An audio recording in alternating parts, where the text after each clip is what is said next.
اهلا وسهلا بكل مشاهدي من كل مكان. النهارده جايين قصه مرعبه حقيقيه حصلت في الفيوم امبارح. الفيوم كلها امبارح كانت واقفه على رجل على السطوح بيتفرجوا على السماء وعلى السحاب وعلى اللي شايفينه من كتر الرعب اللي شافوه. الفيوم امبارح كانت في كارثه والناس نايمه، مفيش حاجه لازم تستخبى، كل حاجه لازم تتعرف. انا جاي اديك معلومه حلوه، فاشترك في القناه وفعل زر الجرس عشان يوصلك كل جديد. ويلا بينا نبدا القصه النهارده المرعبه الحقيقيه. السماء في الفيوم امبارح الساعه 2 بالليل مساء يا جماعه كان بيظهر فيها نيازك بتنور وتختفي وحاجات غريبه في سما الفيوم امبارح خلت الفيوم كلها واقفه في رعب بتتفرج على الحاجه دي وهي دايره في السماء تنور وتنفجر في السماء بطريقه هستيريه كده. وعلى فكره انا ما قررتش اعمل الفيديو ده وخلاص الا لما اكون متاكد، بحب اجيب معلومه صح فعلا يا جماعه. اقسم بالله كلمت حد من الفيوم صديق ليا قال لي فعلا اقسم بالله يا مرعب الفيوم امبارح كانت عايشه في رعب، وربنا اللي يعلم. في فيديوهات كتير انا هبعتها لك عشان تحوش الاكاذيب الكتير قوي على كلامك، هجيب لك فيديوهات كتير. وانا ان شاء الله في الفيديو الجاي هنزل لكم الفيديوهات والحاجات اللي كانت في السماء بتنور وبتتحرق والاشكالات دي كلها على الفيديو الجاي باذن الله. رجاله الفيوم بيقولوا احنا كنا بنتفرج على السماء امبارح بتنزل نار وبتنزل حاجات غريبه وحاجات فوق الناس كلها طلعت فوق السطوح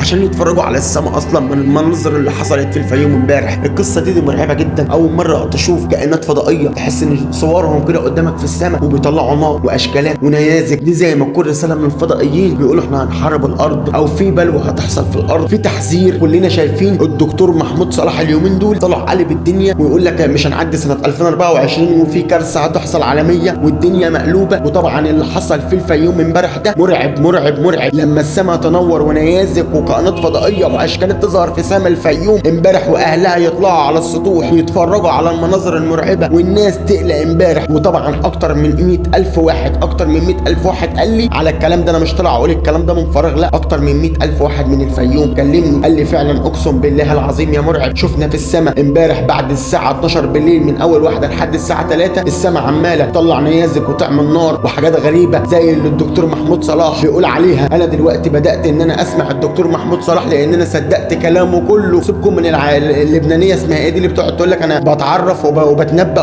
وبتنيل، لا الدكتور محمود صلاح قال على كلامه هيحصل في الواقع والناس كلها تخاف تماما، وهو اللي قدامنا على الشاشه ده، ومحدش يقول بقى ان هو مركب وان ده شغل هوليود والكلام ده كله. اللي يعرف يعمله يبعته لنا. طب هيقولوا ايه؟ هيقولوا ايه غير ان ده جاي يقول كارثه؟ ده في حد ذاته هذا الكائن المفروض ان هو من ضمن التكنولوجيا المستقبليه، وان هذا الكائن قادم الى الارض من المستقبل وجاي يحذر اهل الارض بشكل معين بعد ان تحطم الجهاز اللي كان بيستعمله للذهاب والعوده الى من الماضي المستقبل. جاي يحذر العالم مما سوف يحدث من تغلغل الذكاء الاصطناعي وسيطرته على العالم. الدكتور محمود صلاح بيثبت كل الكلام اللي بيقوله في الفيديو، بيقول لهم اللي يقدر يثبت ان الفيديو ده مفبرك يبعت لنا على مسؤوليته الشخصيه. بيقول كمان ان من سنين فاتت نزل مركبه فضائيه على صحراء امريكا والمركبه دي اتحطمت وكان فيها اكتر من كائن فضائي واللي ظهر منهم وقدروا فعلا انهم يتواصلوا معاه وشافوه. الكائن الفضائي اللي نزل فعلا من المركبه اللي متحطمه، يعني اللي حصل في الفيوم امبارح ده الدكتور محمود صلاح كان قايل عليه في فيديو من سنه في سنه 2023 قال لك احذر من اللي هيحصل 2024 بسبب التكنولوجيا والذكاء الاصطناعي والفضائيين برضه هتظهر على الارض وفي كوارث كتيره قوي في نهايه سنه 2024. الحلقه اللي فاتت واحنا بنتكلم قلت لك ان انتشار اكتر من فيروس في وقت واحد هو سيناريو، والسيناريو الاخر هو تفشي جدر القرود فقط. لكن مع انتشار هذه الفيروسات يتبقى قدامنا الحقيقه المفزعه، ايه بقى؟ وهي ان احنا نكون بيتم تجهيزنا لسيناريو السوبر فيروس. سوبر فيروس؟ يعني ايه؟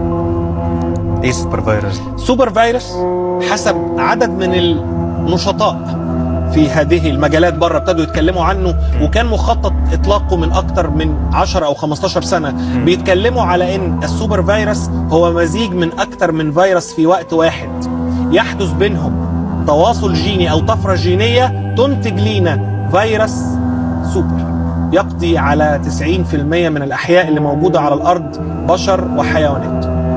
الدكتور محمود صلاح كلامه يخوف وما يسكتش عليه، والناس لازم تدور في الإنة اللي ورا الموضوع ده عشان اللي جاي مفاجآت. ودي نهاية حلقتنا، والفيديو الجاي هنزل لكم فيديوهات الفيوم المرعبة اللي كانت في السماء.